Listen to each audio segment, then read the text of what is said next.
Friends, இந்த வீடியோவில் நம்ம என்ன பார்க்க போகிறோம் அப்படின்னா, ரெஜுடிகேட்டாவோட கண்டினியூங் வீடியோ இது. பார்ட் 1 ஏற்கனவே போட்டிருக்கோம். ஸோ இது வந்து பார்ட் 2. செக்ஷன் 11 ஆஃப் சிபிசி வந்து ரெஜுடிகேட்டா பற்றி டீல் பண்ணுதுன்னு நம்ம எல்லாத்துக்கும் தெரியும். இப்போ இந்த செக்ஷன் 11ல் சேம் டைட்டில்னு சொல்லி ஒரு வேர்டு யூஸ் பண்ணியிருப்பாங்க. இந்த டைட்டில்ன்ற வேர்டு எதை டினோட் பண்ணுது அப்படின்னு பார்த்தோம்னா, capacity of the party or interest of the பார்ட்டியை தான் வந்து இது மீன் பண்ணுது.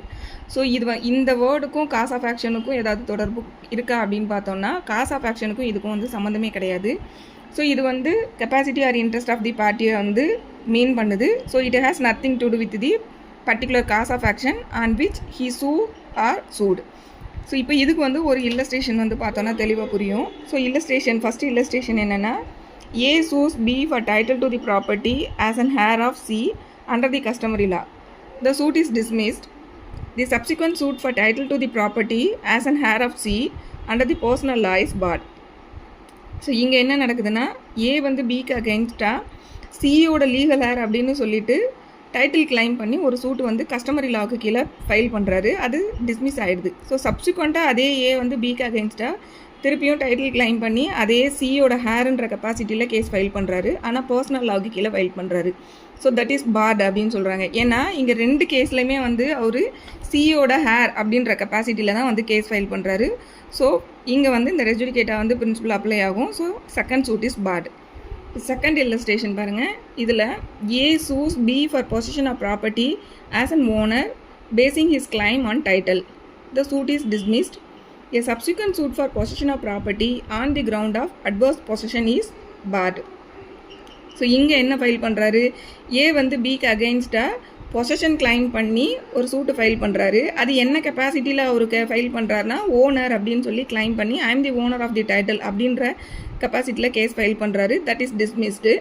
செகண்ட் சூட் வந்து அதே ஏ வந்து பிக்கு அகெயின்ஸ்டாக பொசஷன் கிளைம் பண்ணி தான் வந்து கேஸ் ஃபைல் பண்ணுறாரு. பட் இதில் என்ன, ஓனர்ஷிப்பு கிளைம் பண்ணி தான் கேஸ் ஃபைல் பண்ணுறாரு. ஆனால் அட்வர்ஸ் பொசிஷன் மூலமாக எனக்கு ஓனர்ஷிப் வந்தது அப்படின்னு சொல்லி அந்த கெப்பாசிட்டியில் கிளைம் பண்ணுறாரு. ஸோ இங்கே வந்து இந்த செகண்ட் சூட் பார்ட். ஏன்னா இங்கே ஃபஸ்ட்டு சூட்லேயும் ஒரு ஓனர்ன்ற கெப்பாசிட்டியில் தான் கேஸ் ஃபைல் பண்ணுறாரு. செகண்ட் சூட்லேயும் வந்து அட்வர்ஸ் பொசிஷன் மூலமாக ஓனர்ஷிப் வந்ததுன்ற கெப்பாசிட்டியில் கேஸ் ஃபைல் பண்ணுறாரு. So second suit is part.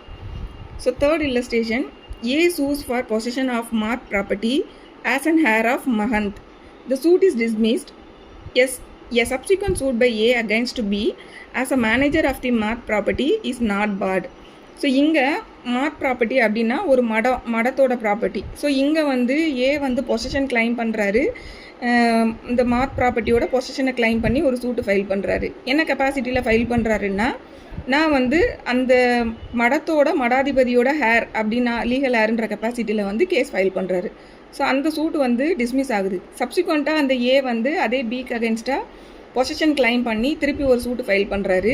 இதில் வந்து என்ன கெப்பாசிட்டியில் அவர் ஃபைல் பண்ணுறாருன்னா, அந்த மார்க் ப்ராப்பர்ட்டியோட மேனேஜர் அப்படின்ற கெப்பாசிட்டியில் வந்து பொசிஷன் கிளைம் பண்ணுறாரு. ஸோ இங்கே வந்து இந்த செகண்ட் சூட் வந்து பார் ஆகாது.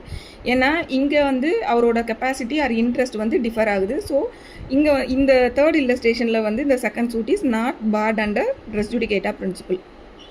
ஸோ இதுதான் வந்து இந்த டைட்டில்ன்றதை நம்ம எப்படி வந்து எடுத்துக்கணும் அப்படின்றது. ஸோ நெக்ஸ்ட்டு வந்து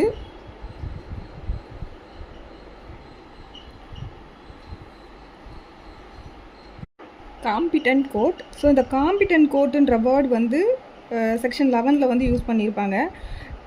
செக்ஷன் 11ல் வந்து என்ன சொல்லியிருப்பாங்க அப்படின்னா, இந்த காம்பிட்டன்ட் கோர்ட் அதாவது ஃபார்மர் சூட்டை வந்து டிசைட் பண்ணின கோர்ட்டுக்கு சப்சிக்வெண்ட் சூட்டையும் டிசைட் பண்ணுறதுக்கான காம்பிட்டன்சி இருந்தால் தான் ரெஜுடிகேட்டா பிரின்சிபல் வந்து அப்ளை பண்ண முடியும் அப்படின்ற மாதிரி செக்ஷன் 11ல் இருக்கும். ஆனால் நம்ம இதை வந்து எக்ஸ்ப்ளனேஷன் 8 கூட சேர்த்து பார்க்கும்போது எக்ஸ்ப்ளனேஷன் 8ல் என்ன சொல்லியிருப்பாங்க அப்படின்னா, லிமிட்டட் ஜூரிஸ்டிக்ஷன் உள்ள ஒரு கோர்ட்டு கொடுத்த ஆர்டருமே வந்து ரெஜுடிகேட்டா பிரின்சிபல் வந்து அப்ளை ஆகும்.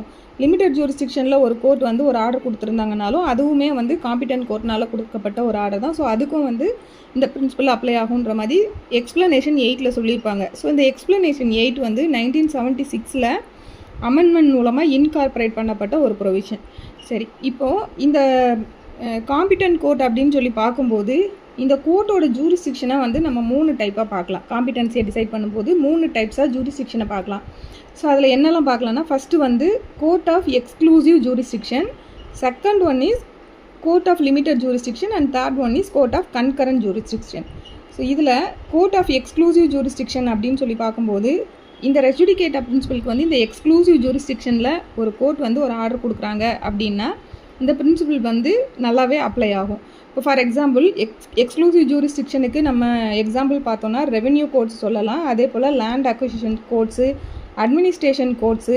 ஸோ இது மாதிரியான இவங்கெல்லாம் வந்து எக்ஸ்க்ளூசிவாக அந்த சப்ஜெக்ட் மேட்டர் உள்ள கேசஸ் தான் வந்து டீல் பண்ணுவாங்க. ஸோ இவங்கள வந்து எக்ஸ்க்ளூசிவ் ஜூரிஸ்டிக்ஷன் சொல்லலாம். ஸோ இவங்க கொடுக்கக்கூடிய ஆர்டர் வந்து இவங்க அந்த சப்ஜெக்ட் மேட்டரில் அந்த ஒரு கேஸ் வந்து டிசைட் பண்ணியிருக்காங்க அப்படிங்கும்போது சப்சிக்வெண்ட் சூட் வந்து அது பார் ஆகும். ஸோ நெக்ஸ்ட்டு வந்து கோர்ட் ஆஃப் லிமிட்டட் ஜூரிஸ்டிக்ஷன்.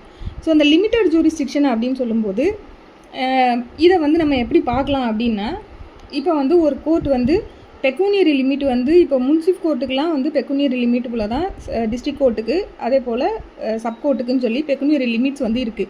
இப்போ இதில் முன்சிஃப் கோர்ட்டுக்கு வந்து இப்போ இருக்கக்கூடிய பெக்கூனியரி லிமிட்டில் ஒரு சூட்டு டிசைட் ஆகிருக்கு அப்படிங்கும்போது அதே சப்ஜெக்ட் மேட்டரை வந்து திருப்பி அதோட அந்த சூட்டோட வேல்யூவை என்ஹான்ஸ் பண்ணி டிஸ்ட்ரிக்ட் கோர்ட்டில் திருப்பியும் அதே கேஸை ரீஎஜிடேட் பண்ணுறாங்க அப்படிங்கும்போது இந்த எக்ஸ்ப்ளனேஷன் 8க்கு கீழே ரெஸ் ஜுடிகேட்டா பிரின்சிபல் அப்ளை ஆகி இந்த செகண்ட் சூட் வந்து பார் ஆகும். ஸோ அப்போ இங்கே வந்து இந்த பெக்கூனியரி ஜூரிஸ்டிக்ஷனை வந்து நம்ம இந்த முன்சிஃப் கோர்ட்டில் கொடுத்த ஆர்டர் வந்து பெக்கூனியரி லிமிட்டில் வந்து லிமிட்டட் ஜூரிஸ்டிக்ஷன் அப்படின்னு சொல்லலாம். ஸோ இந்த லிமிட்டட் ஜூரிஸ்டிக்ஷனில் ஒரு கோர்ட் வந்து ஒரு ஆர்டர் ப்ரொனவுன்ஸ் பண்ணுறாங்க அப்படின்னாலும் அங்கேயும் வந்து ரெஸ் ஜுடிகேட்டா பிரின்சிபல் வந்து அப்ளை ஆகும். ஸோ ஃபஸ்ட்டு வந்து இனிஷியல் ஸ்டேஜில் முதல்ல எப்படி இருந்தது அப்படின்னா, இதுக்கு சில ஜட்ஜ்மெண்ட்ஸ் சொல்கிறேன். Nabin Majhi versus Dela Majhi, Nabin Majhi versus Dela Majhi. இந்த கேஸ் வந்து கல்கத்தா ஹைகோர்ட்டில் டிசைட் ஆன ஒரு ஜட்ஜ்மெண்ட்டு. ஸோ இவங்க வந்து இந்த லிமிட்டட் ஜூரிஸ்டிக்ஷன்ன்றதை எப்படி இன்டர்பிரேட் பண்ணுவாங்க அப்படின்னா, courts other than ordinary civil courts அப்படின்னு சொல்லி இந்த லிமிட்டட் ஜூரிஸ்டிக்ஷனை வந்து சொல்கிறாங்க. அதாவது இவங்க எப்படி அதை இன்டர்பிரேட் பண்ணுவாங்கன்னா, லிமிட்டட் ஜூரிஸ்டிக்ஷன்னு சொல்லும்போது அதர் தேன் ஆர்டினரி சிவில் கோர்ட்ஸுக்கு தான் வந்து இந்த லிமிட்டட் ஜூரிஸ்டிக்ஷன் அப்படின்ற பிரின்சிபல் வந்து அப்ளை ஆகும் அப்படிம்பாங்க. அப்போ இந்த இதுபடி இந்த இன்டர்பிரிட்டேஷன் படி பார்த்தோன்னா ஒரு லிமிட்டட் ஜூரிஸ்டிக்ஷனை உள்ள ஒரு சிவில் கோர்ட்டு கொடுத்த ஜட்ஜ்மெண்ட்டுக்கு வந்து ரெஸ் ஜுடிகேட்டா பிரின்சிபல் அப்ளை ஆகாது அப்படின்னு சொல்லி இந்த ஜட்ஜ்மெண்ட்டில் டிசைட் பண்ணியிருப்பாங்க. இதுக்கப்புறமா கேரளா ஹைகோர்ட்டில் வந்து ஒரு ஜட்ஜ்மெண்ட் வரும். அதில் என்ன சொல்லியிருப்பாங்கன்னா, அந்த ஜட்ஜ்மெண்ட்டோட நேம் தேவகி அம்மா வெர்சஸ் குன்கி ராமன், தேவகி அம்மா வெர்சஸ் குன்கி ராமன். ஸோ இது வந்து 1980 வந்த ஜட்ஜ்மெண்ட். இந்த கல்கத்தா ஹைகோர்ட் ஜட்ஜ்மெண்ட் வந்து 1978 வந்தது. இந்த கேரளா ஹைகோர்ட் ஜட்ஜ்மெண்ட் வந்து 1980 வந்த judgement. AR 1980, Kerala 230.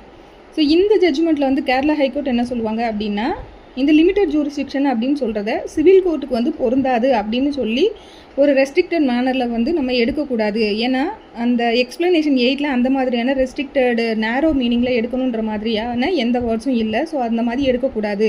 So limited jurisdiction வந்து அப்ளைஸ் டு சிவில் கோர்ட்ஸ் அப்படின்னு சொல்லி இவங்க இன்டர்பிரேட் பண்ணுவாங்க. ஸோ இது மாதிரியான கான்ட்ரடிக்டரி வியூஸ் வந்து ஒவ்வொரு ஹைகோர்ட்ஸும் இதில் எடுத்திருப்பாங்க. ஃபைனலாக சுப்ரீம் கோர்ட்டில் வந்து சுலோச்சனா அம்மா வெர்சஸ் நாராயண் நாயர், சுலோச்சனா அம்மா வெர்சஸ் நாராயண் நாயர்.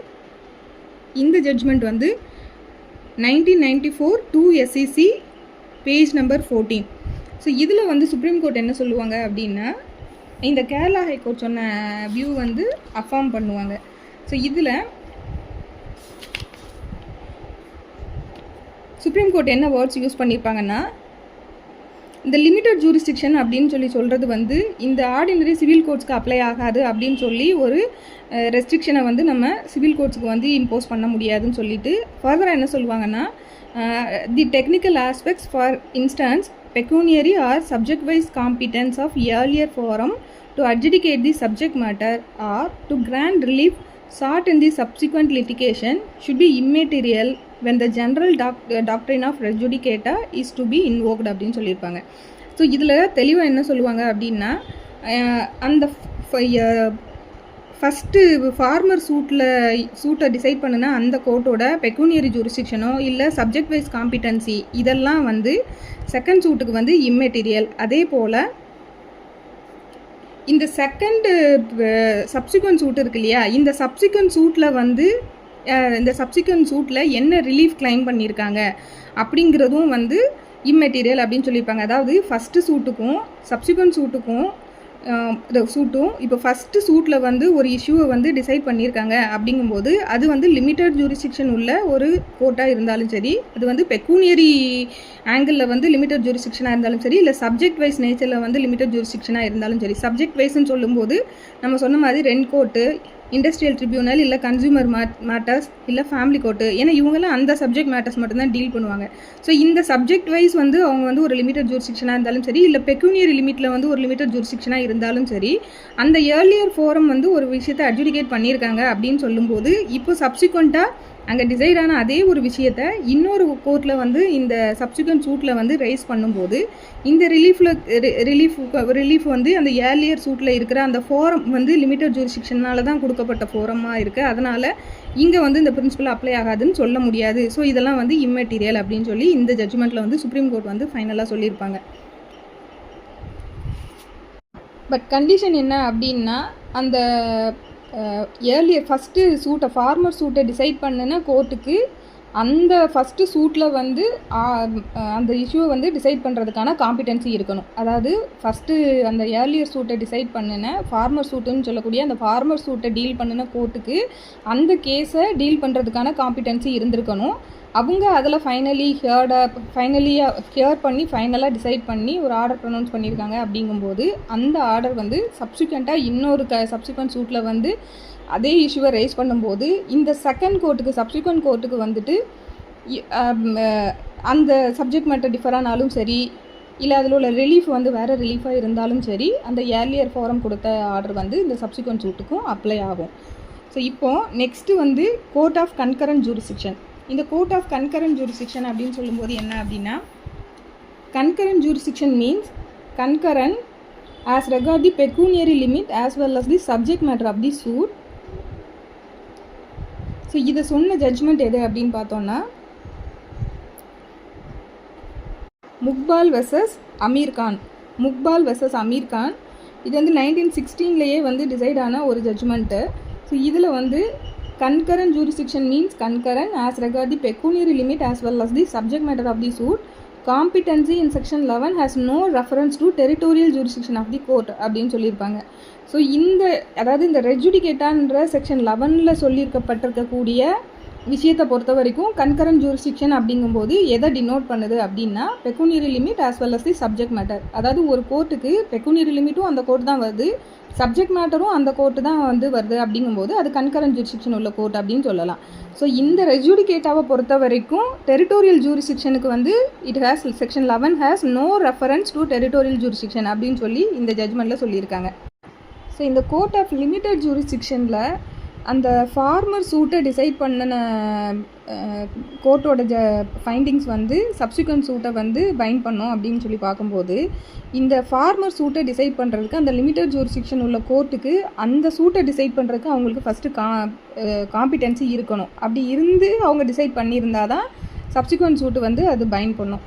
இப்போ ஃபார் எக்ஸாம்பிள், இப்போ நம்ம ரெண்ட் கோர்ட் வந்து ஒரு டைட்டில் வந்து டிசைட் பண்ணி ஒரு ஜட்ஜ்மெண்ட் கொடுக்குறாங்க அப்படின்னு சொன்னால், அது வந்து சப்சிக்வெண்ட்டாக ஒரு சிவில் கோர்ட்டில் ஒரு டைட்டில் சூட் வந்து ஃபைல் பண்ணும்போது அது வந்து இப்போ ரெஜுடிகேட்டா பிரின்சிபல் அப்ளை ஆகுமா அப்படின்னு சொல்லி நம்ம பார்த்தோம்னா, இதுக்கு வந்து ஃபஸ்ட்டு வந்து ஸ்மால் காசஸ் கோர்ட் ஆக்ட் வந்து என்ன சொல்லுது அப்படின்னு சொல்லி நம்ம பார்க்கணும்.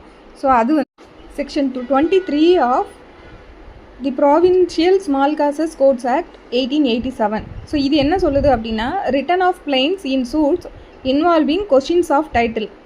ஸோ கொஷின் ஆஃப் டைட்டில் வந்து இன்வால்வ் ஆகுது அப்படின்னு இருக்கும்போது இந்த ஸ்மால் காசஸ் கோர்ட்ஸ் வந்து அந்த பிளைண்ட்டை வந்து ரிட்டர்ன் பண்ணணும் அப்படின்னு சொல்லக்கூடியது தான் இந்த ப்ரொவிஷன். ஸோ அந்த ப்ரொவிஷனில் என்ன சொல்லியிருக்காங்கன்னு ஃபஸ்ட்டு ரீட் பண்ணிடுறேன். Notwithstanding anything in the foregoing portion of this act, when the right of plaintiff and the relief claimed by him in a court of small causes depends upon the proof or disproof of a title to immovable property or other title which such a court cannot finally determine, the court may at any stage of the proceeding return the plaint to be presented to a court having jurisdiction to determine the title அப்படின்னு சொல்லி இதில் subclause 1ல், அதாவது provincial small causes courts act 1887 section 23 இதில் subclause 1ல் வந்து இப்படி சொல்லியிருக்காங்க. சரி, அப்போது இதில் வந்து மே அப்படிங்கிற வேர்டு தான் வந்து யூஸ் பண்ணியிருக்காங்க. அதாவது ஒரு டைட்டில் வந்து டிசைட் பண்ண வேண்டிய ஒரு இம்மூவபிள் ப்ராப்பர்ட்டியோட டைட்டில் டிசைட் பண்ண வேண்டிய ஒரு சிச்சுவேஷன் வருது அப்படிங்கும்போது எந்த ஸ்டேஜில் வேணும்னாலும் இந்த ஸ்மால் காசஸ் கோர்ட் வந்து அந்த பிளைண்ட்டை வந்து ப்ராப்பர் கோர்ட்டில் வந்து ஃபைல் பண்ண சொல்லி ரிட்டர்ன் பண்ணலாம் அப்படின்னு சொல்லி சொல்லக்கூடியது. ஸோ இதில் வந்து கண்டிப்பாக அவங்க ரிட்டர்ன் பண்ணணும் அப்படின்னு சொல்லி ஷால்ன்ற வேர்டு யூஸ் பண்ணலை, மேங்கிற வேர்டு தான் யூஸ் பண்ணியிருக்காங்க. ஸோ அப்போ இதை பார்க்கும்போது இது வந்து discretionary power of the court தான். அப்போ ஸ்மால் காசஸ் கோர்ட் வந்து அவங்க அந்த டைட்டில் சூட்டை வந்து ஒரு இம்மூவபிள் ப்ராப்பர்ட்டியோட டைட்டில் சூட்டை வந்து ரைஸ் பண்ணியிருக்காங்க அப்படின்னு சொல்லும்போது அவங்க அதை டிசைட் பண்ணணுன்னாலும் பண்ணலாம், இல்லை அவங்க வந்து அதை எந்த கோர்ட்டுக்கு வந்து ஜூரிஸ்டிக்ஷன் இருக்கோ அந்த கோர்ட்டுக்கு நீங்கள் இதை ஃபைல் பண்ணுங்கன்னு சொல்லி ரிட்டர்ன் பண்ணணுன்னாலும் பண்ணலாம்.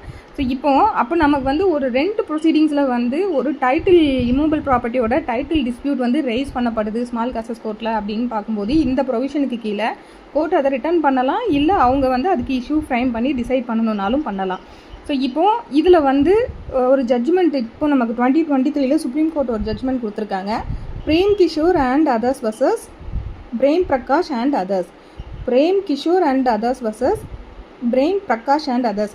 ஸோ இது 2023 சுப்ரீம் கோர்ட்டில் டிசைட் ஆன ஜட்ஜ்மெண்ட்டு. இதுவும் வந்து ஒரு லேண்ட்லார்டு டெனன்ட் இஷ்யூனால் ஃபைல் பண்ணப்பட்ட ரெண்ட் கோர்ட்டில் ஃபைல் பண்ணப்பட்ட ஒரு கேஸு. இந்த கேஸில் வந்து சுப்ரீம் கோர்ட் வரைக்கும் போயிருக்கும். ஸோ சுப்ரீம் கோர்ட் இதில் என்ன சொல்லுவாங்க அப்படின்னா அந்த ரெண்ட் கோர்ட்டில் பாஸ் பண்ணப்பட்ட அந்த ஆர்டர் வந்து சப்சிக்வெண்ட் சூட்டில் வந்து பைண்ட் பண்ணாது, ரெஜுடிகேட்டா பிரின்சிபல் அப்ளை ஆகாது நீங்கள் சொல்லியிருப்பாங்க. அதோடு சேர்த்து எப்போல்லாம் வந்து ஒரு ரெண்ட் கோர்ட்டில் பாஸ் பண்ணப்பட்ட ஒரு டைட்டில் சம்மந்தப்பட்ட இஷ்யூ சப்சிக்வெண்ட் சூட்டில் வந்து எப்போ ரெஜுடிகேட்டா பிரின்சிபல்னால அப்ளை ஆகுங்கிறதையும் ரொம்ப எலாபரேட்டாக அந்த ஜட்ஜ்மெண்ட்டில் வந்து சொல்லியிருப்பாங்க. ஸோ ஒரு ரெண்ட் கோர்ட்டில் கொடுத்த ஜட்ஜ்மெண்ட் வந்து அப்போ சப்சிக்வெண்ட் சூட்டில் வந்து அப்ளையே ஆகாது அப்படின்னு சொல்லி ஜென்ரலாக சொல்ல முடியாது. ஸோ அதுக்கான கண்டிஷன்ஸ் வந்து கரெக்ட், அதாவது அந்த ரெண்ட் கோர்ட்டே வந்து அந்த டைட்டில் சம்மந்தமான இஷ்யூ ஃப்ரேம் பண்ணி அதை பற்றி எவிடன்ஸ் எடுத்து அதை வந்து ஆன் மெரிட்ஸ் அவங்க ஹியர் பண்ணி ஃபைனலாக அதை டிசைட் பண்ணியிருக்காங்க. அதாவது சப்ஸ்டான்ஷியல் இஷ்யூவாக ஃப்ரேம் பண்ணி அதை வந்து ஹியர் பண்ணி ஃபைனலாக டிசைட் பண்ணியிருக்காங்கும்போது சப்சிக்வெண்ட் சூட்டில் வந்து ரெகுலர் சிவில் கோர்ட்டில் சப்சிக்வெண்ட்டாக சூட்டு ஃபைல் பண்ணும்போது கூட அந்த இஷ்யூ வந்து ரெஜுடிகேட்டா பிரின்சிபல்னால பார் ஆகும். நெக்ஸ்ட்டு வந்து ரைட் ஆஃப் அப்பீல். ஸோ இந்த ரைட் ஆஃப் அப்பீல் வந்து எக்ஸ்ப்ளனேஷன் 2ஓட சேர்த்து பார்க்கணும். Section 11 explanation 2. ஸோ இதில் வந்து எக்ஸ்ப்ளனேஷன் 2ல் என்ன சொல்லியிருப்பாங்க அப்படின்னா இந்த ரெஜுடிகேட்டா பிரின்சிபலை வந்து அப்ளை பண்ணுறதுக்கு அந்த டிசைடான அந்த விஷயத்துக்கு மேலே அப்பீல் ரைட் இருக்கா இல்லையாங்கிறது இம்மெட்டீரியல் அப்படிங்கிறத அந்த எக்ஸ்ப்ளனேஷன் 2ல் சொல்லியிருப்பாங்க. அதாவது ஒரு இஷ்யூ வந்து ஒரு காம்பிட்டன்ட் கோர்ட்டுனால ஒரு சூட் ஆர் ஒரு இஷ்யூ வந்து டிசைட் பண்ணப்பட்டாச்சு. அப்படி இருக்கும்போது அந்த இஷ்யூ ஆர் அந்த சூட்டுக்கு மேலே அப்பீல் ரைட் இருந்தாலும் சரி இல்லைனாலும் சரி இந்த ரெஜுடிகேட்டா பிரின்சிபல் வந்து சப்சிக்வெண்ட் சூட்டை வந்து பார் பண்ணும் அப்படின்னு சொல்லக்கூடியதான் இந்த எக்ஸ்ப்ளனேஷன் 2. நமக்கு இப்போ சிபிசிலேயே வந்து செக்ஷன் 96 வந்து அப்பீல் பற்றி பேசியிருப்பாங்க. ஸோ அந்த செக்ஷன் 96ல் சப்கிளாஸ் 3ல் வந்து என்ன சொல்லியிருப்பாங்க அப்படின்னா கன்செம்ட் டிகிரிக்கு அகேன்ஸ்டாக வந்து அப்பீல் வந்து ஃபைல் பண்ண முடியாது அப்படின்னு சொல்லியிருப்பாங்க. அதே போல் 96ல் சப்கிளாஸ் 4ல் வந்து ஸ்மால் காசஸ் கோர்ட்டில் வந்து டிசைடான ஒரு சூட்டில் அதோட subject matter of the suit வந்து 10,000க்கு கீழே இருக்குது அப்படிங்கும்போது அதுக்கு மேலே வந்து அப்பீல் வந்து ஃபைல் பண்ண முடியாது அப்படின்னு சொல்லி அவங்க சொல்லியிருப்பாங்க. ஸோ இப்போ இந்த ரெண்டு கேசஸ்லேயும் வந்து அப்பீல் ரைட் இல்லை அப்படின்னு சொல்கிறதுனால அப்போ இந்த ரெண்டு க்ரைட்டீரியாவுக்கு கீழே வரக்கூடிய ஒரு சூட்டில் வந்து சப்சிக்வெண்ட்டாக இன்னொரு சூட்டு ஃபைல் பண்ணலாமா அப்படின்னு கேட்டால் பண்ண முடியாது. அதை தான் இந்த எக்ஸ்ப்ளனேஷன் 2ல் சொல்கிறாங்க. So res judicata does not depend on the existence of a right of appeal. So right of அப்பீலை வந்து டிபெண்ட் பண்ணி ரெஸ் ஜுடிகேட்டா பிரின்சிபல் வந்து கிடையாது. அப்பீல் ரைட் இருந்தாலும் சரி இல்லைனாலும் சரி அந்த செக்ஷன் 11ல் சொல்லியிருக்கக்கூடிய க்ரைட்டீரியா எல்லாத்தையுமே வந்து ஒரு கேஸ் வந்து பாஸ் பண்ணி வருது அப்படின்னா அங்கே வந்து இந்த செகண்ட் சூட் வந்து இந்த பிரின்சிபலுக்கு கீழே பார் ஆகும். ஸோ நெக்ஸ்ட்டு வந்து heard and finally decided. So இந்த வேர்டும் செக்ஷன் 11ல் யூஸ் பண்ணியிருப்பாங்க. ஸோ இதோட மீனிங் என்ன அப்படின்னு பார்த்தோன்னா heard and finally decided means a matter on which the court has exercised its judicial mind and has after argument and consideration came to a decision on a contested matter. So heard and finally decided அப்படின்னு சொல்லும்போது court வந்து அவங்க judicial mind apply பண்ணி அவங்க argument எல்லாம் have பண்ணி அதுக்கப்புறமா அதெல்லாம் ஒரு கன்சிடரேஷனுக்கு எடுத்துக்கிட்டு ஒரு கண்டெஸ்டட் மேட்டரில் ஒரு டெசிஷனுக்கு வந்திருக்காங்க அப்படின்னா அதுதான் வந்து ஹியர்ட் அண்ட் ஃபைனலி டிசைடட் அப்படின்னு சொல்லி நம்ம சொல்ல முடியும். ஸோ இப்போ வந்து அப்போ இதில் எதெல்லாம் வராது அப்படின்னா, ஸோ இப்போ எக்ஸ்பார்ட்டி டிகிரி வந்து இந்த ஹியர்ட் அண்ட் ஃபைனலி டிசைடடில் வருமா அப்படின்னு சொல்லி பார்த்தோம்னா டெஃபினட்டாக வரும். ஏன் அப்படின்னா, even though it is ex parte degree, அங்கே என்ன நடக்கும் அப்படின்னா, ஒரு பிளெயின்டிஃப் வந்து சூட்டு ஃபைல் பண்ணியிருக்காங்க, டிஃபனண்ட் அப்பியர் ஆகலை, ஸோ எக்ஸ்பார்ட்டி பண்ணியிருக்காங்க. இப்போ இந்த ஈவன் அவங்க டிஃபனண்ட் எக்ஸ்பார்ட்டி பண்ணியிருந்தா கூட அந்த சூட்டில் என்ன நடக்கும் அப்படின்னா, பிளெயின்டிஃப் சொன்னதெல்லாம் அப்படியே எஸ்ன்னு அட்மிட் பண்ணிவிட்டு கோர்ட் வந்து உடனே ஆர்டர் கொடுக்க மாட்டாங்க. அவங்க அதுக்குமே வந்து பிளெயின்டிஃப் வந்து ப்ரூஃப் ஆஃப் டெபிட் போடணும், அந்த டாக்குமெண்ட்டை மார்க் பண்ணணும். ஸோ அந்த டாக்குமெண்ட்டெல்லாம் வந்து கரெக்டாக இருக்கா, அதாவது பிளெயின்டிஃப் சொன்ன காஸ் ஆஃப் ஆக்ஷன் மற்ற விஷயங்களெல்லாம் வந்து அவருக்கு வந்து அந்த ரைட் டு ரிலீஃப் இருக்கா, அதை வந்து இந்த documents along with oral evidence வந்து சப்ஸ்டான்ஷியேட் பண்ணுதான்றதை பார்த்து தான் எக்ஸ்பார்ட்டி டிகிரிலையும் வந்து ஜட்ஜ்மெண்ட் வந்து கொடுப்பாங்க. ஸோ அப்போ எக்ஸ்பார்ட்டி டிகிரிக்கும் வந்து இந்த ரெஸ் ஜுடிகேட்டா பிரின்சிபல் வந்து அப்ளை ஆகும். ஏன்னா அதுவும் வந்து ஹியர்ட் அண்ட் ஃபைனலி டிசைடட் அப்படின்றதுல தான் வரும். ஸோ சிம்பிளாக சொல்லணுன்னா, ஆன் மெரிட்ஸில் வந்து ஒரு ஆர்டர் பாஸ் பண்ணியிருக்காங்க அப்படின்னா அது வந்து நம்ம ஹியர்ட் அண்ட் ஃபைனலி டிசைடட் அப்படின்னு சொல்லலாம். சரி, அப்போ எதெல்லாம் வந்து இதில் வராது அப்படின்னு சொன்னோன்னா, ஒரு சூட் வந்து அந்த கோர்ட்டுக்கு வந்து ஜூரிஸ்டிக்ஷன் இல்லை அப்படின்னு சொல்லி டிஸ்மிஸ் பண்ணுறாங்க. அதாவது dismissed by a court for want of jurisdiction, அதாவது ஜூரிஸ்டிக்ஷன் இல்லைன்னு சொல்லி டிஸ்மிஸ் பண்ணப்பட்ட ஒரு கேஸ். அப்படி இல்லாட்டி பிளெயின்டிஃப் வந்து அப்பியர் ஆகாததுனால டிஸ்மிஸ் ஃபார் டிஃபால்ட் ஆன கேசஸ்ஸு, அதே போல் சூட் வந்து non joinder of parties or misjoinder of parties அந்த கிரவுண்டில் வந்து ஒரு சூட் வந்து டிஸ்மிஸ் ஆகிருக்கு அப்படின்னா அதுக்கெல்லாம் வந்து இந்த ரெஸ் ஜுடிகேட்டா பிரின்சிபல் வந்து அப்ளை ஆகாது. செகண்ட் பாரை வந்து அது ரெஸ்ட்ரிக்ட் பண்ணாது. அதே போல் ஒரு சூட் வந்து ப்ராப்பராக ஃப்ரேம் பண்ணப்படலை அப்படின்ற கிரவுண்டில் வந்து டிஸ்மிஸ் ஆகியிருந்தாலும் சரி, இல்லை சூட் வந்து இம்மெச்சூர்டாக அதாவது ப்ரீமெச்சூர்டாக வந்து ஃபைல் பண்ணப்பட்டிருக்கு அப்படின்னாலும் சரி. ஃபார் எக்ஸாம்பிள் ப்ரீமெச்சூர்னு சொல்லும்போது, இப்போ நம்ம வந்து ஒரு கவர்மெண்ட்டுக்கு அகேன்ஸ்டாக ஒரு சூட்டு ஃபைல் பண்ணணுன்னா செக்ஷன் 80க்கு கீழே வந்து நம்ம 2 months நோட்டீஸ் கொடுத்து தான் வந்து சூட் ஃபைல் பண்ணணும். ஸோ அந்த 2 months நோட்டீஸ் கொடுக்காமலே வந்து செக்ஷன் 80க்கு கீழே அந்த நோட்டீஸ் கொடுக்காம கவர்மெண்ட்டுக்கு நோட்டீஸ் கொடுக்காம ஒரு சூட் ஃபைல் பண்ணினாங்கன்னா அதை வந்து ப்ரீமெச்சூர் சூட்டுன்னு சொல்லுவாங்க. ஸோ அது ப்ரீமெச்சூர்டாக இருக்குங்கிற கிரவுண்ட்னாலேயே அதை வந்து டிஸ்மிஸ் பண்ணுவாங்க. ஸோ அப்போ என்ன பண்ணுவாங்கன்னா, திருப்பி அவங்க அந்த செக்ஷன் 80 வந்து கம்ப்ளை பண்ணிவிட்டு ஃப்ரெஷ் சூட் வந்து ஃபைல் பண்ணிக்கலாம். ஸோ இது மாதிரியான டெக்னிக்கல் டிஃபெக்ட்னால வந்து ஒரு சூட் வந்து டிஸ்மிஸ் ஆகுதுன்னா அதுக்கெலாம் வந்து ரெஸ் ஜுடிகேட்டா பிரின்சிபல் வந்து அப்ளை ஆகாது. நெக்ஸ்ட்டு வந்து நம்ம வந்து ஒரு சூட்டில் ரிலீஃப் ஒன்று கிளைம் பண்ணியிருக்கோம், ஆனால் கோர்ட் வந்து அதை கிராண்ட் கொடுக்கலை அப்படிங்கும்போது அதை வந்து நம்ம எப்படி எடுத்துக்கிடணுன்றதை எக்ஸ்ப்ளனேஷன் 5ல் சொல்லியிருக்காங்க. ஸோ ரிலீஃப் கிளைம்டு, ஆனால் அதுக்கு வந்து கோர்ட் வந்து அந்த ரிலீஃப் வந்து எதுவுமே சொல்லலை அப்படிங்கும்போது அது எப்படி எடுத்துக்கிடணும்னா அது வந்து ரெஃப்யூஸ்டு அப்படின்னு சொல்லி எடுத்துக்கிடணும். ஸோ நம்ம ஒரு ரிலீஃப் கிளைம் பண்ணியிருக்கோம், ஆனால் அதை கிராண்ட் பண்ணலை கோர்ட் அப்படிங்கும்போது it is deemed to be refused அப்படின்னு சொல்லி நம்ம எடுத்துக்கணும். ஸோ அப்போ டீம்டு டு பி ரெஃப்யூஸ்டுன்னா அப்போது அந்த ரிலீஃப் வந்து உங்களுக்கு இல்லை, அது ரெஃப்யூஸ்டுன்னு சொல்லும்போது அதுக்கும் வந்து ரெஸ் ஜுடிகேட்டா வந்து அப்ளை ஆகும். ஸோ ஆனால் அந்த ரிலீஃப் வந்து எப்படிப்பட்ட ரிலீஃபாக இருந்திருக்கணும், ரெஸ் ஜுடிகேட்டா அப்ளை ஆகணும்னா எப்படிப்பட்ட ரிலீஃபாக இருந்திருக்கணும்னா அது வந்து ஒரு சப்ஸ்டான்ஷியல் ரிலீஃபாக இருந்திருக்கணும். The court is bound to grant it அந்த மாதிரி இருந்திருக்கணும். கோர்ட் வந்து அதை கொடுக்கணும் அப்படின்ற பவுண்ட் அண்ட் டியூட்டி அவங்களுக்கு இருந்திருக்கணும். சப்ஸ்டான்ஷியல் ரிலீஃபாக இருந்திருக்கணும். இப்படி இருந்து கோர்ட் வந்து அந்த ரிலீஃபை கிராண்ட் பண்ணாமல் விடுறாங்கன்னா அதுக்கு meaning it is deemed refusal. So அப்போ அது ரெஃப்யூஸ் பண்ணப்பட்டதுன்னு எடுத்துக்கணும். அப்போ அதுக்கும் வந்து ரெஸ் ஜுடிகேட்டா பிரின்சிபல் வந்து அப்ளை ஆகும். நெக்ஸ்ட்டு எக்ஸ்ப்ளனேஷன் 7ல் வந்து ரெஸ் ஜுடிகேட்டா வந்து எக்ஸிக்யூஷன் ப்ரொசீடிங்ஸுக்கும் அப்ளை ஆகும் அப்படின்னு சொல்லக்கூடியது தான் இந்த எக்ஸ்ப்ளனேஷன் 7. ஸோ ரெஸ் ஜுடிகேட்டா வந்து ரிட் பெட்டிஷனுக்கு அப்ளை ஆகுமா அப்படின்னு சொல்லி பார்த்தோன்னா ரிட் பெட்டிஷன்ஸ்க்கும் அப்ளை ஆகும். இது வந்து 1960 வந்து சுப்ரீம் கோர்ட்டில் ஒரு ஜட்ஜ்மெண்ட்டில் சொல்லியிருப்பாங்க.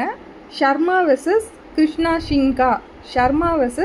கிருஷ்ண சின்கா இந்த கேஸ் வந்து AR 1960 SC page number 1186. So இதில் என்ன சொல்லியிருப்பாங்க அப்படின்னா, இந்த ரெஸ் ஜுடிகேட்டா வந்து ரிட் கேசஸ்க்கும் அப்ளை ஆகும். ஸோ ஆர்டிகல் 32 கான்ஸ்டியூஷன் ஆஃப் இந்தியாவுக்கு கீழே ஒரு ரிட் பெட்டிஷன் வந்து டிசைட் பண்ணப்படுது அப்படின்னா, டிஸ்மிஸ் ஆகுது அப்படின்னா, அதே சிமிலர் பெட்டிஷனை வந்து ஆர்டிகல் 226க்கு கீழே திருப்பியும் வந்து ஃபைல் பண்ண முடியாது அப்படின்னு சொன்ன ஜட்ஜ்மெண்ட் வந்து இது.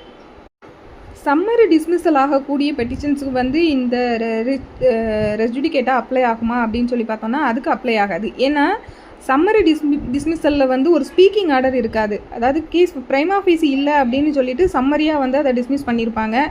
இல்லை ஆல்டர்னேட்டிவ் ரிலீஃப் இருக்குது அப்படின்னு சொல்லி சம்டைம்ஸ் வந்து சம்மரியாக வந்து டிஸ்மிஸ் பண்ணியிருப்பாங்க. அந்த மாதிரிலாம் இருக்கக்கூடிய கேசஸில் வந்து ரெஸ் ஜுடிகேட்டா வந்து அப்ளை ஆகாது. ஸோ அது வந்து செகண்ட் கேஸை வந்து பார் பண்ணாது. சப்போஸ் இதுவே வந்து சம்மரி டிஸ்மிஸல் வந்து ஒரு ஸ்பீக்கிங் ஆர்டராக இருக்குது, அதாவது ஆர்டர் ஸ்பீக்கிங் ஆர்டராக எலாபரேட்டாக இருக்குங்கும்போது அப்ளை ஆகும். எல்லா ஸ்பீக்கிங் ஆர்டராக இல்லாமல் வெறுமன சம்மரி டிஸ்மிஸலாக இருக்குது அப்படின்ற பட்சத்தில் ரெஸ் ஜுடிகேட்டா பிரின்சிபல் வந்து அப்ளை ஆகாது. சம்மரி டிஸ்மிஸல் பொறுத்த வரைக்கும் ப்ரைமா ஃபேசி கேஸே இல்லை அப்படிங்கிற கிரவுண்டில் தான் மோஸ்ட்லி வந்து டிஸ்மிஸ் ஆகும். அப்போ ப்ரைமா ஃபேசி கேஸே வந்து மேட் அவுட் ஆகலைன்னு சம்மரியாக டிஸ்மிஸ் ஆகும்போது அப்போ அதில் வந்து சப்சிக்வெண்ட்டாக ட்ரை பண்ணுறதுக்கு எதுவுமே இல்லை தானே. அப்போ அங்கே ரெஸ் ஜுடிகேட்டா அப்ளை பண்ணலாமான்னா அப்படி கிடையாது. ஏன்னா அந்த கோர்ட் வந்து என்ன வியூ எடுத்து அதை சம்மரியாக வந்து டிஸ்மிஸ் பண்ணினாங்க, எந்த பாயிண்ட்டை கன்சிடரேஷனுக்கு எடுத்தாங்கன்ற எந்த டீட்டெயிலுமே அதில் இருக்காது. வெறுமனை எடுத்த உடனே ஒரு ஸ்பீக்கிங் ஆர்டராக இல்லாமல் சம்மரி நேச்சரில் இன்லிமினி டிஸ்மிஸ் பண்ணியிருக்காங்கங்கும் போது அந்த இடத்துல ரெஸ் ஜுடிகேட்டா அப்ளை ஆகாது. ஸோ நெக்ஸ்ட்டு வந்து கன்ஸ்ட்ரக்டிவ் ரெஸ் ஜுடிகேட்டா வந்து ரிட்டுக்கு வந்து அப்ளை ஆகுமா அப்படின்னு சொல்லி பார்த்தோன்னா இதுக்கு ஒரு ஜட்ஜ்மெண்ட் இருக்குது. Amalgamated coalfield limited versus Janapada Sabha. Amalgamated coalfields limited versus Janapada Sabha. இந்த ஜட்ஜ்மெண்ட் வந்து AR 1964 supreme court page number 1013. So இதில் வந்து கன்ஸ்ட்ரக்டிவ் ரெஸ் ஜுடிகேட்டா வந்து ரிட்டுக்கு வந்து அப்ளை ஆகாது அப்படின்னு சொல்லி சொன்ன ஜட்ஜ்மெண்ட் வந்து இது. பட் சப்சிக்வெண்ட்டாக இதுக்கப்புறமா வந்த கேசஸ் மூலமாக இப்போ வந்து it is very settled. Constructive res judicata வந்து ரிட்டுக்கும் வந்து அப்ளை ஆகும் அப்படின்னு சொல்லிட்டு இப்போ நிறைய ஜட்ஜ்மெண்ட்ஸ் வந்துருச்சு. ஸோ இந்த ஜட்ஜ்மெண்ட்டில் வந்து என்ன சொல்லியிருப்பாங்கன்னா, in our opinion, constructive res judicata, which is a special and artificial form of res judicata enacted by section 11 of Civil Procedure Code, should not generally be applied to writ petitions filed under article 32 or article 226 அப்படின்னு சொல்லி இதில் வந்து supreme court வந்து quote பண்ணியிருப்பாங்க. But சப்சிக்வெண்ட்டாக இதுக்கப்புறமா வந்த judgment வந்து Devilal versus SDO. Devilal versus SDO. இந்த ஜட்ஜ்மெண்ட் வந்து AR 1965 supreme court 1150 Devilal versus SDO. So இதில் வந்து சுப்ரீம் கோர்ட் என்ன சொல்கிறாங்க அப்படின்னா,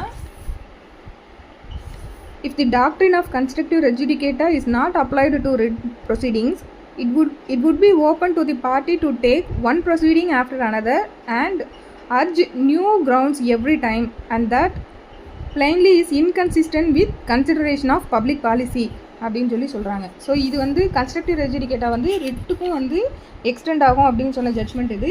ஸோ நம்ம இந்த கன்ஸ்ட்ரக்டிவ் ரெஸ் ஜுடிகேட்டா வந்து ரிட்டுக்கு நம்ம எக்ஸ்டெண்ட் பண்ணலாம் அப்படின்னா பார்ட்டிஸ் வந்து ஒரு ப்ரொசீடிங்க்கு அப்புறமா அடுத்த ப்ரொசீடிங்னு சொல்லிட்டு இந்த கன்ஸ்ட்ரக்டிவ் ரெஸ் ஜுடிகேட்டா அப்ளை பண்ணலன்னா அப்படியே ப்ரொசீட் பண்ணிகிட்டே போயிட்டுருப்பாங்க. ஸோ இது பப்ளிக் பாலிசியை வந்து கன்சிடர் பண்ணும்போது பப்ளிக் பாலிசின்ற பிரின்சிபலுக்கு கீழே இந்த constructive res judicata will extend to writ jurisdiction அப்படின்னு சொல்லி சொன்ன ஜட்ஜ்மெண்ட் இது. இப்போ இது வந்து ரொம்ப வெரி செட்டில்டு பிரின்சிபல் தான். இப்போ எல்லா கேசஸ்லையுமே வந்து நம்ம இப்படி தான் அப்ளை பண்ணுறோம். ஸோ இதையே அஃபார்ம் பண்ணின இன்னொரு ஜட்ஜ்மெண்ட் வந்து UP versus Nawab Hussain. UP versus Nawab Hussain. இதுவும் வந்து state of UP versus Nawab Hussain. இது வந்து 1977 2 SEC 806. ஸோ இதில் சுப்ரீம் கோர்ட் என்ன சொல்லுவாங்க, இதோட ஃபேக்ட்ஸ் என்ன அப்படின்னா, ஒரு எஸ்ஐ வந்து அவர் டிஸ்மிஸ் பண்ணியிருப்பாங்க. ஸோ அவர் வந்து ஒரு ரிட் பெட்டிஷன் வந்து ஃபைல் பண்ணுவார். என்ன கிரவுண்டில் ஃபைல் பண்ணுவார் அப்படின்னா, எனக்கு வந்து டிஸ்மிஸ் பண்ணுறதுக்கு முன்னாடி ரீசனபிள் ஆப்பர்ச்சுனிட்டி வந்து கொடுக்கவே இல்லை, எந்த ஆப்பர்ச்சுனிட்டியும் கொடுக்காம என்னை வந்து டிஸ்மிஸ் பண்ணிட்டாங்க. ஸோ அப்படின்னு சொல்லி அதை சேலஞ்ச் பண்ணி ஒரு ரிட்டு ஃபைல் பண்ணுவார். அந்த ரிட்டு வந்து டிஸ்மிஸ் ஆயிரும். சப்சிக்வெண்ட்டாக ஒரு சூட் ஃபைல் பண்ணுவார். அதில் என்ன ப்ளீ எடுப்பார் அப்படின்னா, என்னை அப்பாயிண்ட் பண்ணது வந்து ஐஜி வந்து அப்பாயிண்ட் பண்ணினாங்க, ஆனால் என்னை டிஸ்மிஸ் பண்ணது வந்து டிஐஜி வந்து டிஸ்மிஸ் பண்ணினாங்க. ஸோ என்னை யார் அப்பாயிண்ட் பண்ணாங்களோ அவங்களே தான் வந்து என்னை டிஸ்மிஸ் பண்ணியிருக்கணும், ஆனால் என்ன டிஐஜி வந்து டிஸ்மிஸ் பண்ணினது தப்பு அப்படின்னு சொல்லி இந்த சப்சிக்வெண்ட்டாக ஃபைல் பண்ண சூட்டில் அடிஷ்னலாக வந்து இந்த ரீசனபிள் ஆப்பர்ச்சுனிட்டி எனக்கு வந்து என்னை ஹியர் பண்ணுறதுக்கு ஆப்பர்ச்சுனிட்டி கொடுக்கலன்ற கிரவுண்டோட சேர்த்து இந்த கிரவுண்டையும் சேர்த்து எடுத்திருப்பாங்க. ஸோ இந்த கேஸ் வந்து சுப்ரீம் கோர்ட் வரைக்கும் வந்திருக்கும். ஸோ அப்போ இதில் சுப்ரீம் கோர்ட் வந்து இந்த ரெஸ் ஜுடிகேட்டா பிரின்சிபலை தான் அப்ளை பண்ணி என்ன சொல்லுவாங்கன்னா, ஃபஸ்ட்டு ஃபைல் பண்ண கேஸ்லேயே வந்து ரிட்லேயே வந்துட்டு இந்த கிரவுண்டெல்லாம் ரைஸ் பண்ணவே இல்லை. ஸோ இங்கே வந்து கன்ஸ்ட்ரக்டிவ் ரெஸ் ஜுடிகேட்டா அப்ளை ஆகும். ஸோ அங்கே எடுக்காத அந்த ப்ளீயெல்லாம் வந்து சப்சிக்வெண்ட் சூட்டில் வந்து எடுக்க முடியாது அப்படின்னு சொல்லி இந்த ஜட்ஜ்மெண்ட்டில் டிசைட் பண்ணியிருப்பாங்க.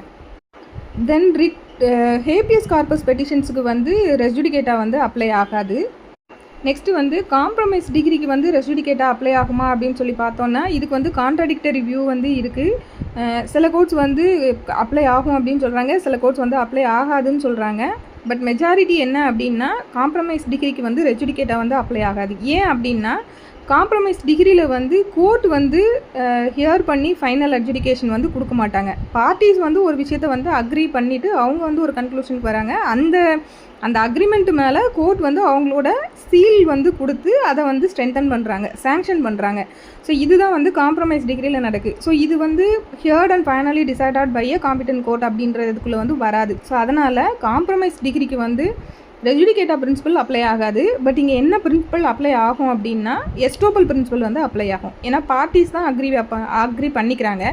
ஸோ ஒரு விஷயத்தை அக்ரி பண்ணிக்கிட்டு அதன் மூலமாக ஒரு செயலை செஞ்சாங்கன்னா அதை கான்ட்ரடிக்ட் பண்ணுற மாதிரி திருப்பி வந்து அவங்க வேறு மாதிரி செயல்பட முடியாது. அதுதான் பிரின்சிபல் ஆஃப் எஸ்டோப்பல் நமக்கு தெரியும். ஸோ இங்கே வந்து அப்போ இந்த காம்ப்ரமைஸ் டிகிரியில் வந்து பிரின்சிபல் ஆஃப் எஸ்டோப்பல் அப்ளை ஆகும். ஸோ அந்த பிரின்சிபலுக்கு கீழே வந்து அவங்க சப்சிக்வெண்ட்டாக அந்த காம்ப்ரமைஸ் டிகிரிக்கு அகேன்ஸ்டான ஸ்டாண்ட் வந்து எடுக்க முடியாது. நெக்ஸ்ட்டு வந்து ஒரு சூட்டு வந்து நம்ம ஃபைல் பண்ணதுக்கு அப்புறமா அந்த சூட்டை வந்து நம்ம விட்ரா பண்ணிக்கிறோம் அப்படின்னு சொல்லும்போது அதுக்கு ரெஜுடிகேட்டாக அப்ளை ஆகுமா அப்படின்னு பார்த்தோம்னா அங்கே வந்து ரெஜுடிகேட்டாக அப்ளை ஆகாது. இந்த விட்ராவல் ஆஃப் சூட் வந்து நமக்கு ஆர்டர் 23 வந்து டீல் பண்ணியிருப்பாங்க. ஸோ அதில் வந்து ஏன் விட்ராவல் ஆஃப் சூட்டில் வந்து ரெஜுடிகேட்டா பிரின்சிபல் அப்ளை ஆகாது அப்படின்னா அங்கே விட்ராவல் வந்து நம்ம அங்கேயும் இதே தான், அந்த சூட் வந்து இன்னும் ஃபைனலாக ஹியர் பண்ணப்படலை, ஆன் மெரிட்ஸ் வந்து டிசைட் பண்ணப்படலை. ஸோ அதனால் அந்த வித்ட்ராவல் ஆஃப் சூட்டில் வந்து ஒரு சூட்டை நம்ம வித்ட்ரா பண்ணுறோங்கும் போது அங்கே வந்து இந்த ரெஜுடிகேட்டா பிரின்சிபல் அப்ளை ஆகாது. ஆனால் அது வேறு ஒரு இதில் வந்து அந்த செகண்ட் சூட் வந்து பார் ஆகும். எப்படின்னா ஆர்டர் 23 ரூல் 1க்கு கீழே சூட்டை வந்து நம்ம வித்ட்ரா பண்ணும்போதே லிபர்ட்டி கேட்கணும். சப்சிக்வெண்ட்டாக சூட்டு ஃபைல் பண்ணணும் அப்படின்ற மாதிரி இருந்ததுன்னா இந்த சூட்டை வித்ட்ரா பண்ணும்போதே சப்சிக்வெண்ட் சூட்டு ஃபைல் பண்ணுறதுக்கான லிபர்ட்டி கேட்டு பெட்டிஷன் ஃபைல் பண்ணி அந்த லிபர்ட்டி வந்து கோர்ட்டு கிராண்ட் பண்ணியிருந்தாங்கன்னா தான் சப்சிக்வெண்ட்டாக சூட்டு வந்து ஃபைல் பண்ண முடியும். ஸோ அந்த மாதிரி லிபர்ட்டி கேட்காம வந்து அப்சல்யூட்டாக சூட்டை வித்ட்ரா பண்ணிட்டு வந்துட்டோம் அப்படின்னு சொல்லும்போது அப்போ அங்கே வந்து அந்த ஆர்டர் 23 ரூல் 1க்கு கீழே செகண்ட் சூட் வந்து பார் ஆகும். லிபர்ட்டி கேட்டு அது கோர்ட்டு வந்து கிராண்ட் பண்ணியிருக்காங்கன்னா சப்சிக்வெண்ட் சூட் ஃபைல் பண்ணிக்கலாம். லிபர்ட்டி கேட்கல அப்படிங்கும்போது அந்த ஃபார்மர் சூட் வந்து டிஸ்மிஸ் பண்ணப்பட்டிருக்குன்னா சப்சிக்வெண்ட் சூட் வந்து ஃபைல் பண்ண முடியாது. நெக்ஸ்ட்டு வந்து ரெஜுடிகேட்டா வந்து நமக்கு இன்டர்லாகுட்டரி ஆர்டர்ஸ்க்கு வந்து அப்ளை ஆகுமா அப்படின்னு சொல்லி பார்த்தோம்னா இன்டர்லாகுட்டரி ஆர்டர்ஸ்க்கும் வந்து ரெஜுடிகேட்டா வந்து பிரின்சிபல் அப்ளை ஆகும். ஸோ ஏதோ ஒரு ப்ரேயருக்காக நம்ம ஒரு இன்ட்ரீம் ஆர் இன்டர்லாகுட்டரி அப்ளிகேஷன்ஸ் போடுறோம் அப்படின்னு சொல்லும்போது அதில் வந்து ஒரு ஆர்டர் கொடுத்துட்டாங்கும்போது அதே ப்ரேயருக்காக திருப்பி சப்சிக்வெண்ட்டாக இன்னொரு பெட்டிஷன் வந்து போட முடியாது. ஸோ ரெஜுடிகேட்டா அதுக்கும் வந்து அப்ளை ஆகும். தேங்க்யூ ஃப்ரெண்ட்ஸ், நெக்ஸ்ட் வீடியோவில் பார்க்கலாம்.